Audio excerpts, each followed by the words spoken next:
Imagine this. You wake up tomorrow morning, not to an alarm, not to a blaring schedule of tasks, but to silence. The kind of silence that seems to press against your chest, as though the air itself has grown heavier. The light entering your room feels pale, almost indifferent.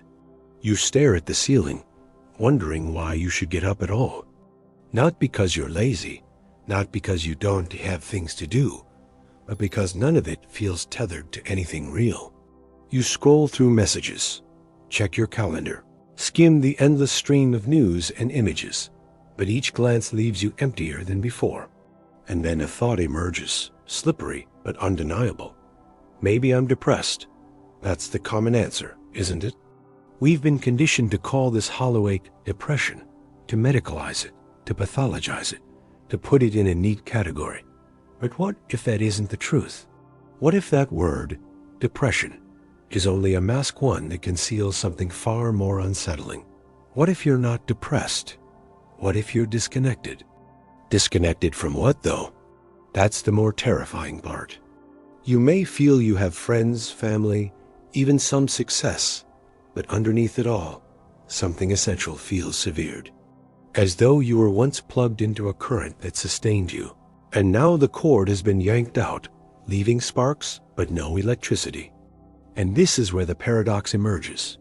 You live in the most connected era in history, more devices, more messages, more networks, yet rarely has humanity reported feeling so profoundly isolated.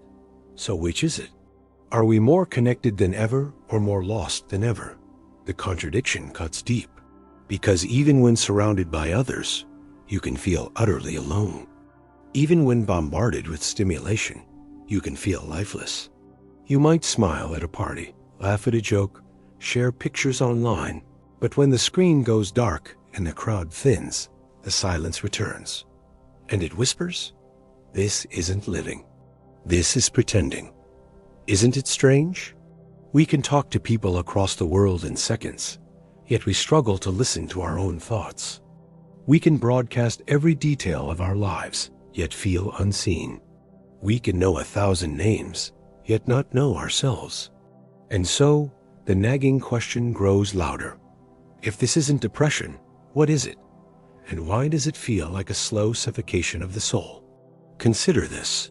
Perhaps your suffering isn't rooted in something wrong with you, but in something missing from you. Not a chemical imbalance in the brain, but a relational imbalance with life itself. Maybe your discontent is not a disease, but a message one that has been ignored, drowned out, or misunderstood. But if that's true, then the terrifying implication follows. What exactly have we lost? You begin to notice how often you distract yourself to avoid answering that. The way you reach for your phone at the first hint of stillness. The way you cling to noise, to scrolling, to work, to busyness. Because silence is dangerous. Silence confronts you with the raw truth that your life might be detached from the pulse of meaning. What is meaning anyway? Is it in career achievements, social recognition, pleasure, spirituality? Or is it something simpler, something so obvious that we've overlooked it? Imagine standing on a mountain, air rushing sharp against your face. You look out over valleys carved by centuries of wind and water, and for a moment, there are no notifications, no metrics, no comparisons. Just you and existence itself. That sudden clarity, that electric aliveness, that's what has been missing. But here is the disturbing irony. Most people don't even realize they're missing it. They call it depression. They medicate it. They drown it in routine, never realizing the deeper wound beneath. We have forgotten that to be human is not merely to survive, not merely to consume, not merely to perform, but to connect.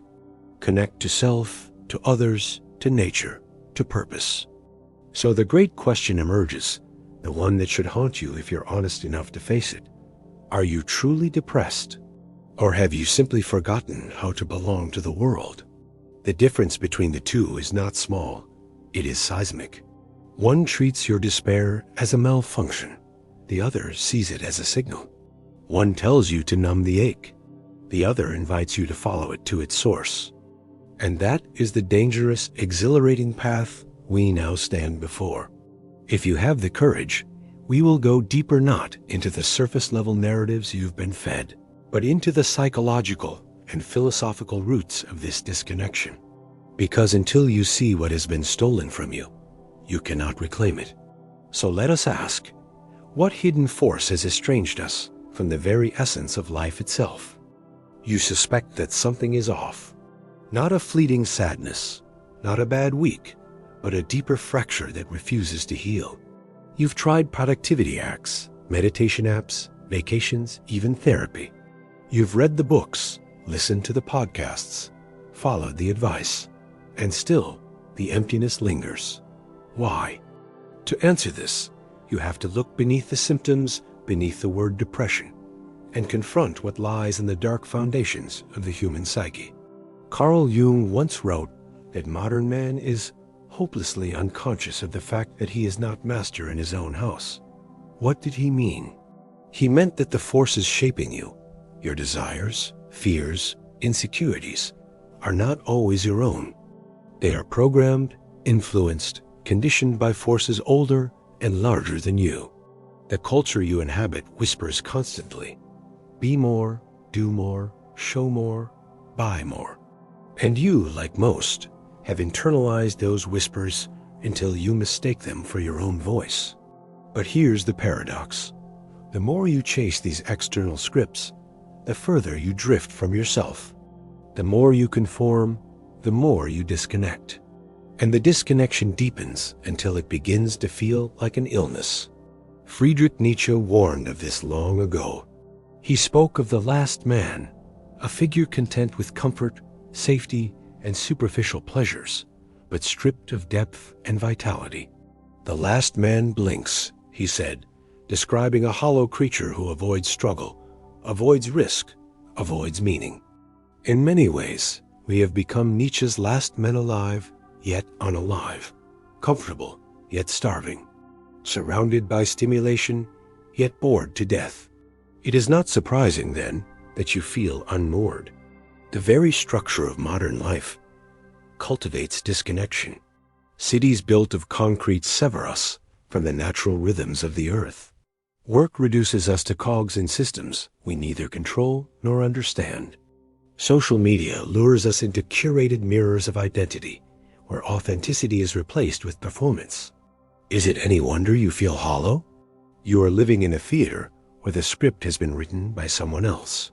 Arthur Schopenhauer, with his bleak but piercing clarity, believed that suffering is woven into the very fabric of existence.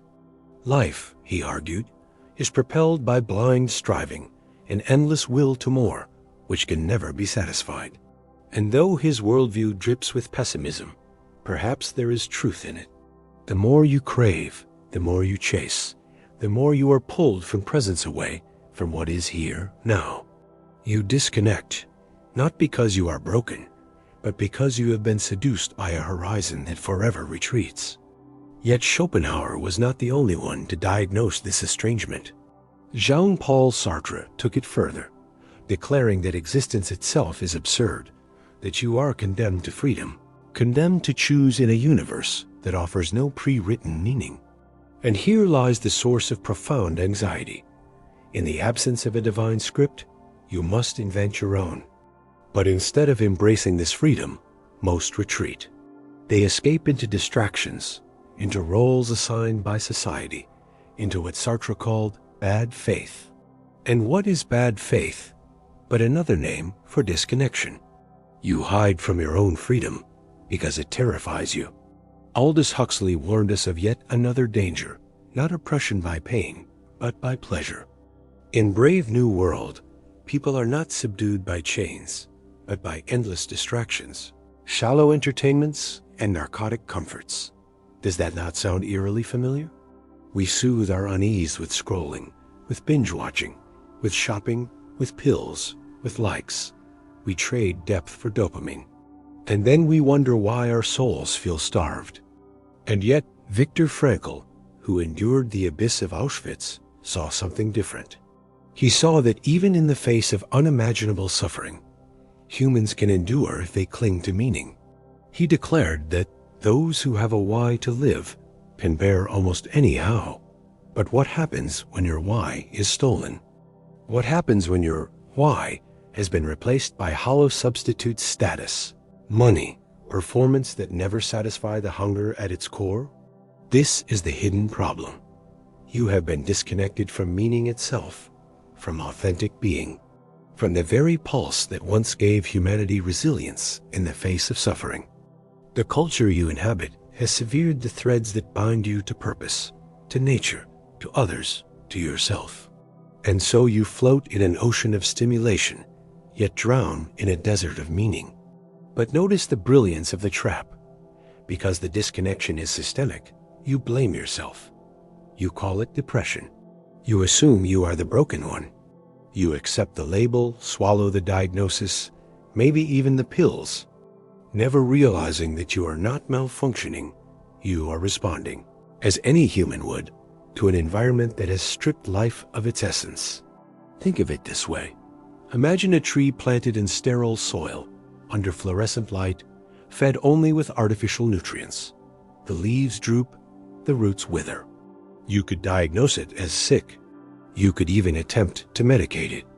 But the truth is simpler, more unsettling.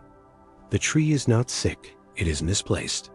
It has been torn from the ecosystem that once sustained it, and so it is with you. The modern world insists you adapt to its sterile soil. But what if the real solution is not adaptation, but reconnection? What if the ache you feel is not a flaw, but a compass pointing you back to the ground of being? This is why your suffering matters. It is not a meaningless glitch. It is a signal, a rebellion of the soul against an artificial way of life. It is the psyche's way of saying, I cannot thrive in disconnection. I must return to something real. But to return, you must first see the prison. And that prison is invisible because it has been built not with chains, but with assumptions. Assumptions about what life is, what success means, what happiness requires. Assumptions so deep you rarely question them until the silence presses hard enough to break the spell. So let us ask the next question. What are the unseen consequences of living disconnected, and how do they quietly shape your life, your mind, your society? You wake each day believing you are steering your own life. But if you look closer, you'll see how disconnection works in silence, shaping every thought, every habit, every yearning until you no longer know where you end and the system begins. The first consequence is subtle but devastating, the erosion of authenticity. You begin to live not as yourself, but as a projection. The self becomes a brand, a persona carefully edited for approval. You tell yourself you're expressing individuality, but underneath, you're echoing what has been modeled for you. The smile for the camera, the curated post, the casual conversation about things you don't care about. These are all small betrayals of self, and each betrayal disconnects you a little more. Why does this matter? Because the longer you live inauthentically, the more you lose sight of who you are. You forget your own desires, your own voice, your own compass. You become like an actor who has played the role so long that he no longer remembers his real name. Then comes the second consequence, emotional numbness. Your brain, inundated with artificial highs notifications, likes, short bursts of entertainment, gradually dulls its capacity for deeper feeling. You crave stimulation, but stimulation is not the same as connection. The neurological circuits of reward adapt, demanding more, giving less. And so joy becomes scarce, wonder becomes fleeting, love becomes unstable. You confuse excitement for happiness, distraction for fulfillment. This is how the cycle perpetuates itself. The more disconnected you become, the more desperate you are for something to fill the void. And so you reach for another drink, another show, another purchase, another scroll. But instead of filling, it hollows. Instead of connecting, it estranges. Until one day, you realize that you cannot remember the last time you felt genuinely alive. The third consequence lies in relationships. On the surface, You might have dozens, even hundreds of connections. But deep down, they feel shallow, fragile, transactional. Modern culture teaches us to treat people like commodities. What can they offer? What can they give? How do they reflect on me? Authentic intimacy, the kind that requires vulnerability and presence, becomes rare. And without it, loneliness festers even in a crowded room, even in a marriage bed. Psychologists call this the epidemic of loneliness. But it is not merely loneliness, it is disconnection masquerading as company. Sartre once remarked that hell is other people, but in truth, hell is being with others while still feeling alone. And then there is the societal cost. A disconnected individual is easy to control. A person severed from self, from meaning, from others, is pliable, eager to consume, desperate for distraction, hungry for validation. Systems of power thrive on this. Corporations feed on your discontent. Governments exploit your fear. Algorithms monetize your attention. The disconnection is not accidental, it is profitable. Here lies the chilling truth. What looks like personal despair is also political. The fracture in your soul is mirrored by fractures in society. And so, wars are waged not only with weapons, but with images. Not only with propaganda, but with constant noise. Keep the population disconnected, and they will never notice the chains tightening around their wrists. But the consequences go even deeper, into the existential marrow of your being. Disconnection distorts time itself. When you are estranged from meaning, the days blur into sameness. You live in a perpetual, almost alive, almost fulfilled, almost connected. The present becomes unbearable, the past a haze, the future a looming question mark. You measure your existence in deadlines and appointments, but never in moments of presence. Life slips away, not with a scream, but with a quiet scrolling of the thumb. And yet, the most haunting consequence is this. You begin to mistake survival for life. You tell yourself that paying bills, climbing ladders, collecting possessions is enough. You shrink your expectations, lowering the bar until numbness feels normal. You convince yourself that everyone else feels the same, that this is just what adulthood is. But deep down, you know the truth. You know there was a time when you felt more alive, more curious, more open. Perhaps in childhood, perhaps in love, perhaps in rare glimpses of beauty. And you long to return there, even if you cannot name it. This longing is dangerous, because if you admit it, you admit that the life you've been living is not truly yours, that the routines you uphold are rituals of disconnection, and that realization can shake the foundations of your identity. But perhaps that is precisely what must happen. Perhaps the collapse is the beginning of awakening. Think about it. If your suffering is not merely depression but disconnection, then the pain itself is meaningful. It is not a random curse, but a compass. It points you toward what has been lost. And what has been lost is not small. It is the essence of existence itself. So what is to be done? Do you medicate it away? Do you drown it in productivity? Or do you dare to confront it, to rebel against the structures that keep you severed from yourself and from life? History offers examples of those who refused to live disconnected. Mystics who abandoned comfort to find union with the divine. Artists who tore through convention to reveal hidden truths. Revolutionaries who shattered illusions to reclaim freedom. Their lives remind us that disconnection is not destiny. It is a condition, and conditions can be broken. But breaking them requires a radical shift, one so profound it feels like rebellion.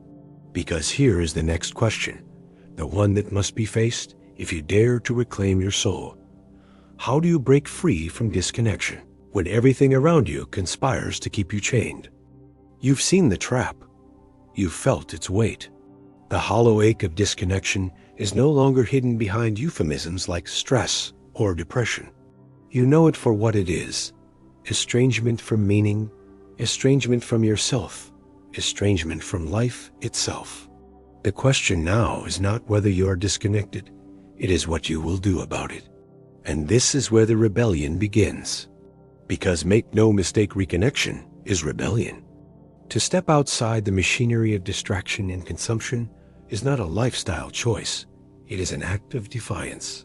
It means refusing the scripts that were handed to you, tearing them up, and writing your own. It means facing truths most people spend their lives avoiding. And it means rediscovering a kind of freedom so raw, so demanding, that it will unsettle you. The first act of rebellion, silence. The modern world despises silence. It fills every pause with noise, every void with stimulation. That is not accidental, it is deliberate, because silence is dangerous. Silence reveals. Silence confronts you with the unfiltered reality of your existence. So the first act of rebellion is to reclaim silence. Sit in a room without reaching for your phone. Walk without music. Eat without distraction. At first, the silence will scream at you. It will surface the anxieties, the emptiness, the buried truths. You will want to escape, but if you stay, something shifts. Beneath the noise, you will discover a voice, a faint whisper of your authentic self, the one you abandoned long ago. That voice does not shout, but it guides. It tells you where you are truly alive and where you are merely surviving. The second act of rebellion, refusing the script. You were handed a story from birth. Study hard, get the job, buy the house, find the partner, raise the children, retire, die. On the surface, there's nothing wrong with this arc. It can bring stability. But the danger lies in mistaking it for meaning. When you confuse a societal script for your personal destiny, you amputate possibility. Rebellion means asking, whose story am I living? Nietzsche once urged us to become who you are. Not who you were told to be, not who you pretended to be, but who you actually are beneath the layers of expectation. This is terrifying work. It may mean realizing your career does not reflect your soul. It may mean relationships you built on convenience or fear must be shed. It may mean abandoning the security of applause for the uncertainty of authenticity. But the alternative is worse. A lifetime of disconnection, capped by regret. The third act of rebellion, reclaiming the body. Disconnection is not only mental or spiritual, it is physical. You have been severed from your body, trained to treat it as a tool for productivity rather than a vessel of experience. You numb it with stimulants, ignore its signals, push it past exhaustion, all in service of external demands. But your body is not a machine. It is an instrument of connection. To rebel is to return to the body, to move it, to breathe with it, to immerse it in nature. Walk barefoot on earth. Let your heart race from effort, not anxiety. Feel hunger and fullness without distraction. When you inhabit your body fully, you reconnect not only with yourself, but with the living world. The fourth act of rebellion, depth over stimulation. The culture of disconnection thrives on the shallow scrolls, swipes, snippets, fragments. It rewards attention that is thin, scattered, and reactive. But depth is poison to this system. Depth slows you down. Depth anchors you. Depth reminds you that existence cannot be compressed into a headline or a post. So the rebel chooses depth. Depth in conversation, where listening matters more than waiting for your turn to speak.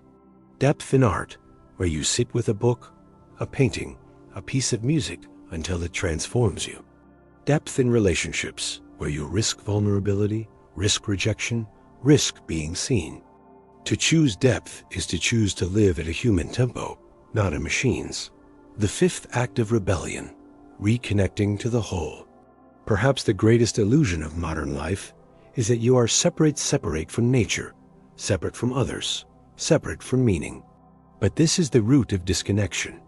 In truth, you are part of a vast web of being. Every breath you take is borrowed from the trees. Every thought is shaped by language carried by generations. Every heartbeat resounds in the rhythm of the cosmos. To rebel is to remember this. To walk into a forest and feel the hum of life around you. To look into another's eyes and realize they, too, carry suffering and longing. To sit in awe beneath the stars and recognize your smallness, not as despair, but as belonging. Connection is not something to be earned or purchased. It is something to be remembered. Historical rebels of connection. History honors those who dared to reconnect when the world demanded conformity. Socrates, who refused to abandon truth even in the face of death. Buddha, who left behind palaces and pleasures to sit beneath a tree in search of awakening. Thoreau, who retreated to Walden Pond to rediscover simplicity. Rosa Parks, whose single act of refusal reconnected a people to dignity. These figures remind us that rebellion does not always mean noise. Sometimes it is silence. Sometimes it is stillness. Sometimes it is a quiet but immovable no. And this is the paradox. The rebellion against disconnection does not make you less human. It makes you fully human. It does not isolate you. It binds you more deeply. It does not strip meaning. It restores it. The cost of rebellion. Do not be deceived. This rebellion has a cost. To reclaim connection means to lose the comfort of conformity.